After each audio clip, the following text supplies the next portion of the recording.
Ola olan hasretlik ne olacak?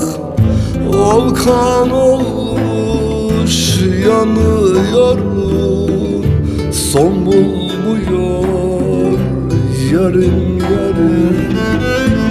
İşlinmiyor, sızılıyor yüreğimde yarım yarım.